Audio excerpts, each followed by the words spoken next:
My natural reaction is this person is not a member of my family, and he's disrespecting me in front of my children. And I would like to defend myself, but You just said you have pain, and you told me why, and you call that love. I'm not sure how to answer that question. I have love for these children. It pains me to see them in these situations I don't want for them. You don't have love for them, because if you had love for them, you would have no pain. Don't go with the crowd. The crowd is always wrong. Always. That's why they call crowd.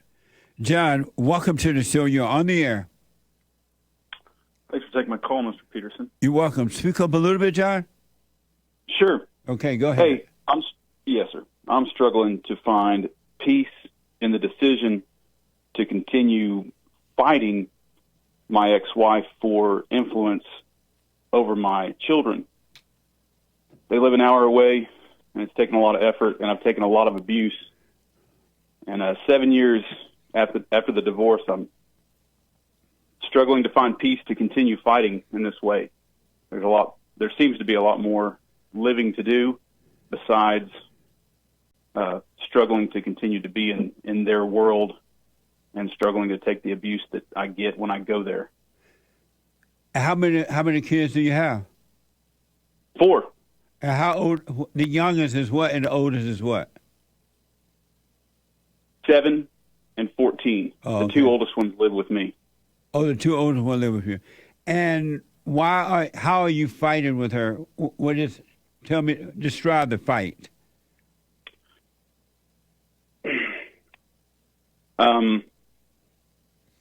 She remarried 2 years after we divorced. The new step, whatever, will hide the schedule of a daddy-daughter dance, for example, and take my daughter to the daddy-daughter dance. They will take the children from me, keep them from me during my time of possession, the court set up.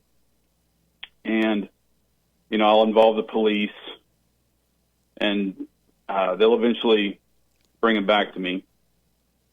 The stepdad will yell at when I go to pick him up, he'll yell things at the exchange, and he's an ex-cop. He's got that kind of, I'm going to tell you how it is type of attitude. And it's really tough to be silent in that situation. And why? My youngest son, sir. Why is it tough to be silent in that situation? Well, my natural reaction is this person is not a member of my family, and he's disrespecting me in front of my children.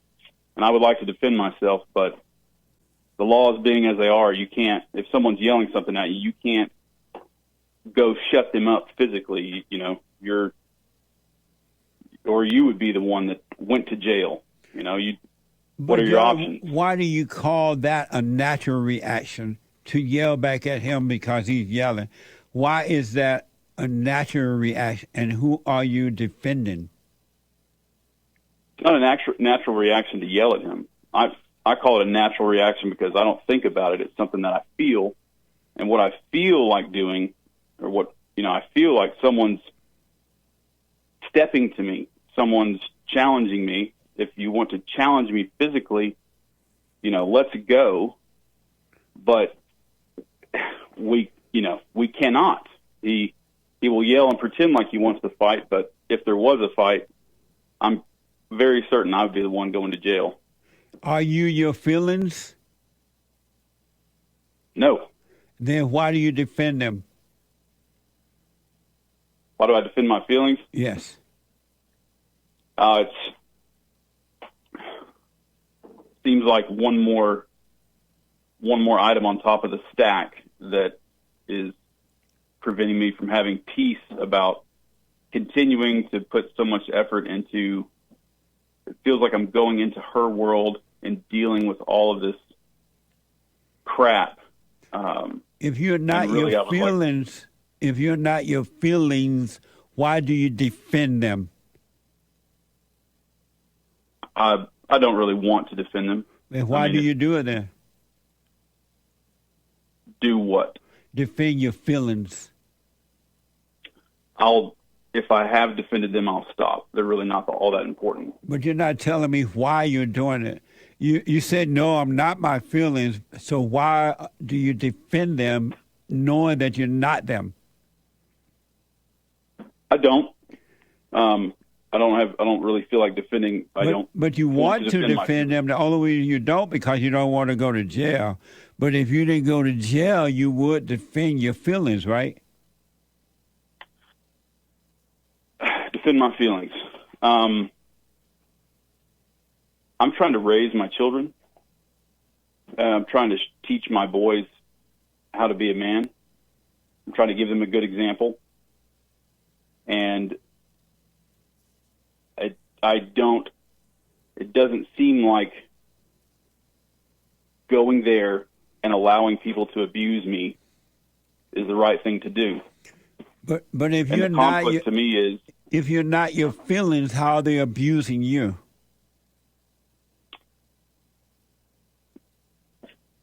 By keeping the children from me when I make the effort to go see them. I think that's a form of abuse. But John, if you're not your feelings, how can they abuse you, period? You said, no, I'm not my feelings. And if you're not your feelings, how are you being abused? Financially, let's start with that. There's more, but it takes time and money to go see them. And if they take them from me after I've spent time and money, that seems like abuse. What is your... So you are your time and you are your money?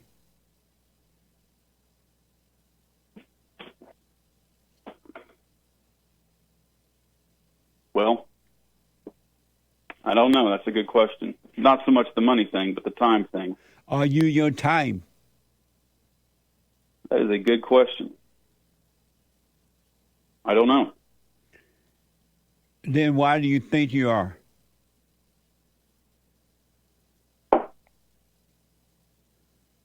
With my time here on Earth, it's tough to imagine wasting it. But if you don't have, I don't know what that means. What do you mean your time on Earth?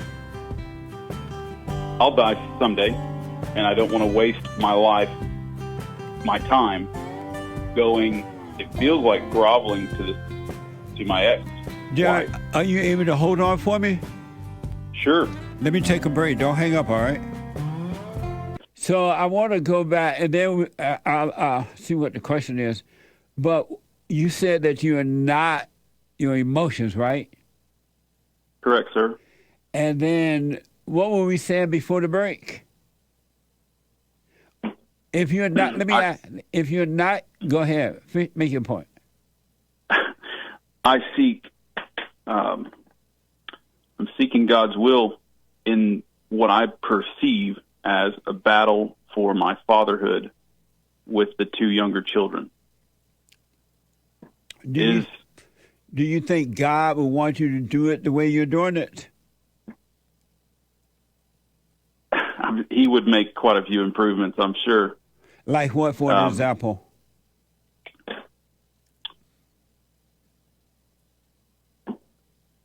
Relying on him. The battle is the Lord's, 1 Samuel 17:47.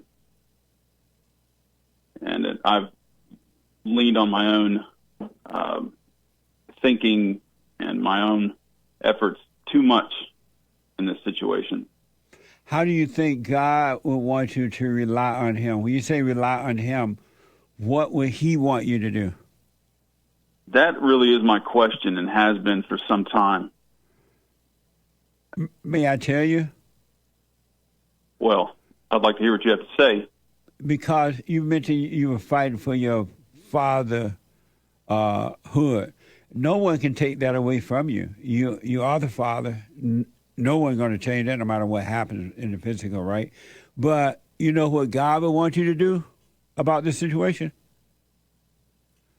Absolutely what do you think? Nothing. He would want you to do nothing. He would tell you, don't cut the baby in half. You have a woman who is evil, The mother of your children is an evil woman, and to the point that she would destroy your children, trying to get back at you because she has no love. And so to add to that, you encourage her because when you fight with her, she's getting a thrill from fighting with you over your children. And in that thrill, she is destroying them even more so just to keep the battle going. And even if you were seeing your children 24 hours a day, and if she had this battle, this evil in her heart, she would destroy the children anyway. God will want you to not to let anyone or anything, including your children, be that important to you that you will fight over it. Because in fighting over them, it's all about you and your ego, just as it is about that woman and her ego. It is not about the children, because if you love the children, you will be able to walk away from it like that. And knowing that whatever God's will is, that's what it will be.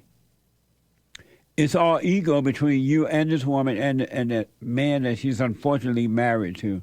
But you're dealing with an evil woman. Any woman that would take a man to court or do anything to prevent him from seeing his children and prevent the children from seeing the father is an evil woman. She has no love. And so you're fighting evil with evil.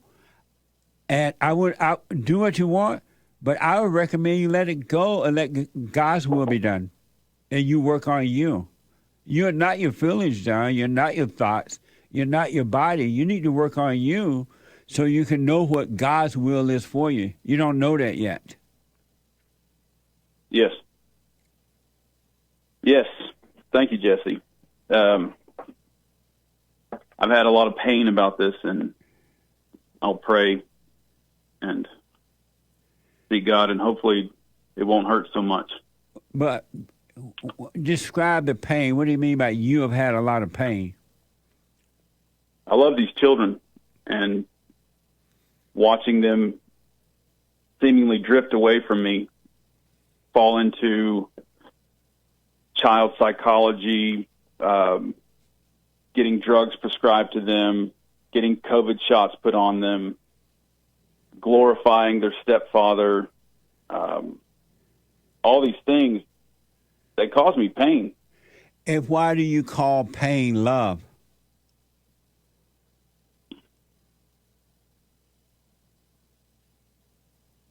I had hopes for my children that this doesn't line up with, and I think the difference is hurtful to me.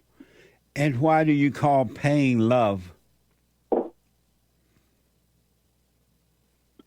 I'm not sure that I do call pain love.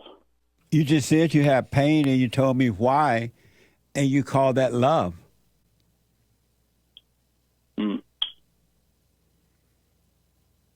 I'm not sure how to answer that question. I have love for these children. It pains me to see them in these situations I don't want for them. You don't have love for them, because if you had love for them, you would have no pain. There is no pain in love. There's pain in hate, in anger. And so you're having these good feelings, which is anger, which is hate, and then you get these bad feelings, which is hate, and you call it love.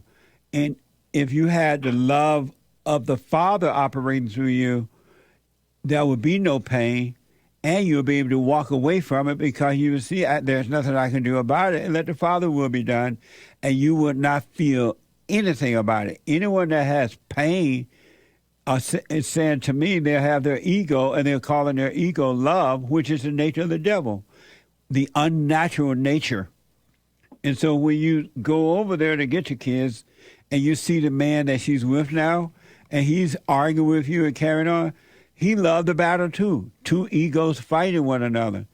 And instead of you seeing that your ego is at work and let it die, you're feeding it, just as he's doing it. You are not your pain. That's the nature of the devil. That's the unnatural nature. That's why God said we must be born again of the Father, which would take us back to our natural nature And in his nature, there is no pain. I promise you that. There's no pain. You can take it or leave it. No matter if your children, your wife, your mama, your daddy, your friends, your whatever, right? There will be no pain because you will be whole and nothing will be missing. Understood. I appreciate the words.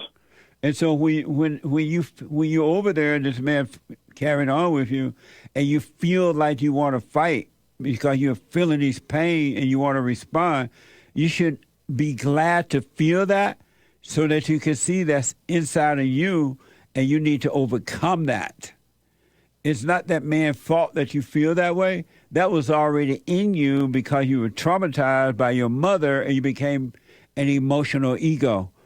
That's why you must be born again of the Father. Have you forgiven your mother? She died when I was 15. It's hard to imagine. It's hard to remember who she was to me and what I think about her. It's all kind of a weird young memory. Right. Well, you need to be still so you can remember. And that way you can see that you're wrong. She couldn't help herself either. And forgive her, though she's expired.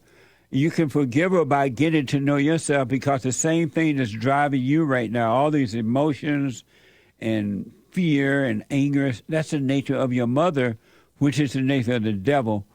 And you must be born again by forgiving her, realize you're wrong for being angry. But you got to see it for yourself. And how about your father? My mother, the one memory I have of her, or the best understanding I have of her, is one of a heroine, a hero. Everyone that knew her loved her. She was a huge benefit to her father and her family. She was a huge benefit to my father and our family and everyone in the community. That's kind of all I remember about her. So what you just told me, your mother had a lot of issues, and she tried to make herself feel better by conquering the world, pretending to the world that she was amazing. She was running away. No, sir. She was a servant. Yeah, right. She was running away from her pain. No, sir.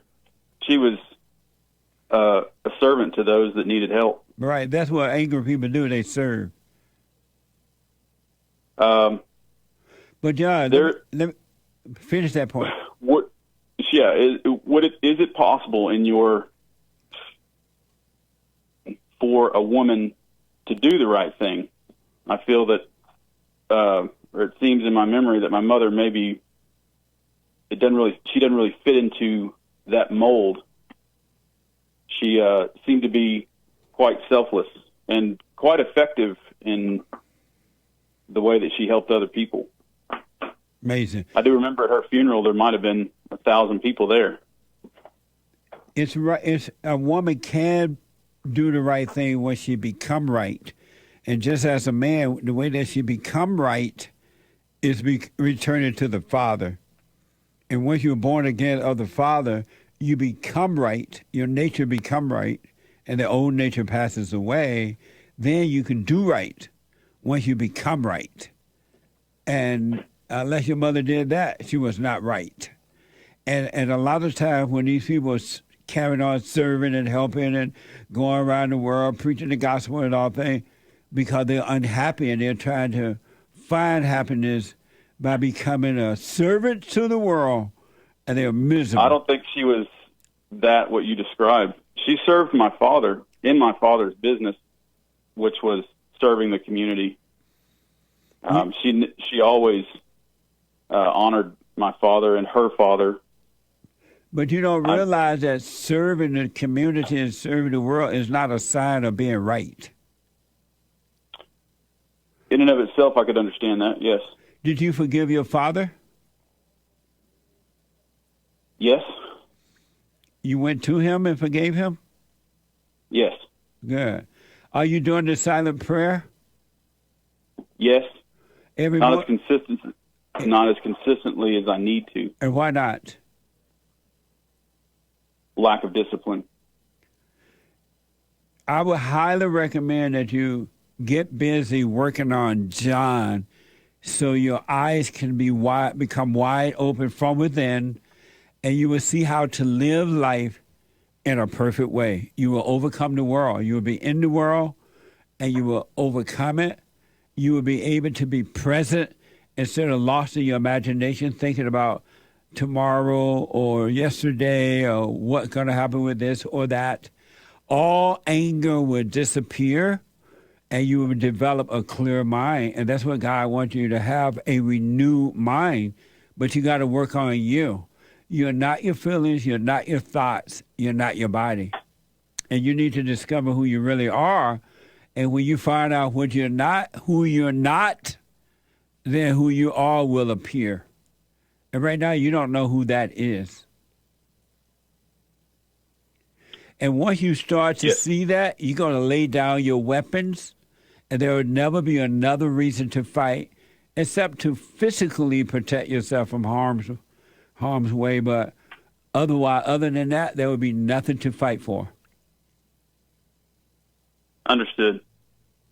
So I believe I'm on my way. These words help. Thank you. Yeah, I would recommend you drop the fight with this woman. Just leave it alone. Walk away, and whatever God's will is, because she's already destroyed the children already. And I'll work on me and let God's will be done. He'll take care of it.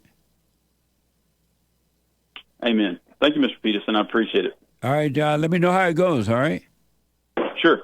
All right, buddy. Take care. All right. Lay your weapons down, folks. Really. There's nothing to fight for. I promise you that. You hear people say, I'm fighting for my country. I'm fighting for my country. No, you're not. It ain't getting no better. I'm fighting the occupiers. Somebody made you lost mind believe you're fighting the occupiers. Occupy what? It ain't your land. Ain't your piece of property. Folks, it's time to wake up. A new day is here. Stop following the way of the world. Don't go with the crowd. The crowd is always wrong. Always. That's why they call crowd. It's that individual who take that straight and narrow path alone. Man or woman. The crowd is always wrong. Never right. Can't be right. That's why they call crowd. What does your mama do when you go and forgive her? She build a crowd against you.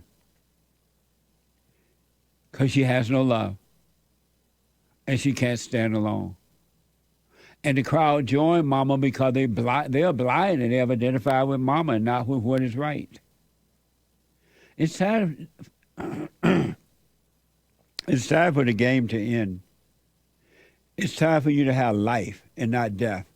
I've sat before you death and life.